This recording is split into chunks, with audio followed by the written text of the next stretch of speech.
Hi everyone and welcome back to Dirt Talk.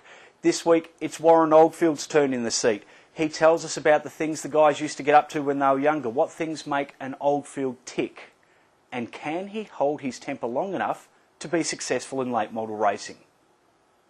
Warren, the third of the Oldfield brothers to take up an A-grade division of Speedway. You've worked with your brothers, you've watched them work on their cars, you've go to the Speedway with them. Why did it take you so long?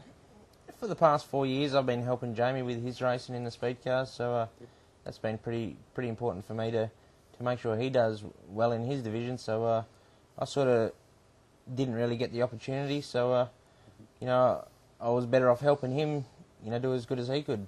Yep. Take me back a bit. What was it like being an Oldfield boy, growing up out in the sticks, taking your cars out in the paddock, having a bit of a hack? Growing up was great. We were kids at the Speedway as often as we could be, playing in the mud. It was great. And then, as you get older, you get to drive the cars in the paddock and that sort of stuff. It was great. I've heard a bit about the famous race prep with the street stocks. Yeah, every time before you go to load them up, you're in the paddock, making the most of a street stock. It's not an expensive car, so you might as well use it till its full potential. Well, you guys love Speedway. There's absolutely no doubt about it. You've all grown up with the street stock division and you're still going strong. All of you are building a car again for this season.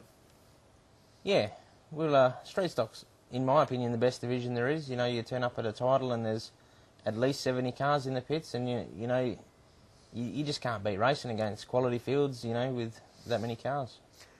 12 months ago, in Carnarvon, you had a rather boisterous disagreement. It landed you with a 12-month suspension. Now, it's not the first time that you've had a loud disagreement with officials or anyone at the track.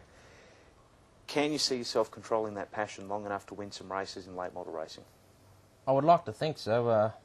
12 months ago was probably a low stage in my career. I've had 12 months to work it out, and this year will certainly be a lot better. Now, there's a bit of a family tie between yourself and the Mindtech racing driver, Australian champion, Brad Blake. Is there any bits of advice coming across for you?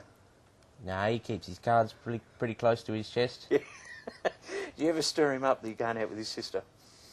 Oh, he sort of stirs me up. I got the car a bit cheaper to keep his sister in Perth rather than let her go back to Dundee. Now, there was an interesting thing. Last night of the last season, you turn up to Brad Blake and Alan Blake and you say, "We want your car, take the motor out, we're taking it home tonight." Well, we thought that was the best way to buy a car. You know exactly what you're getting. It's come off the track, and no one can go telling any stories, about it. It's exactly what you got. You've seen it perform, and that's how we like to buy stuff. Yeah, it's often said, when the Oldfield boys want something, they go and get it. Absolutely. It's the only way to go. If you see a good car and you think it's is good enough to win, that's what you want. So that's how we do it. So what about the race win? Last lap, you've got two cars in front of you. It's the Australian title. You want something, you're an Oldfield boy, you're going to get it. How far would you go to take that win? Depends who it is. If it's one of my brothers in front of me and they've deserved to win it, I'll have a go, but I won't wreck them to win. But if it's something else, I'll probably have a different opinion. Yeah, you don't mind rubbing a bit of paint? Oh, more the fun. Yeah. Mate, all the best with your rookie season. Do you see yourself doing well? Oh, if I can turn as many heads as Jason did last season, I'll be more than happy. All the best, Warren. Thanks, Tim.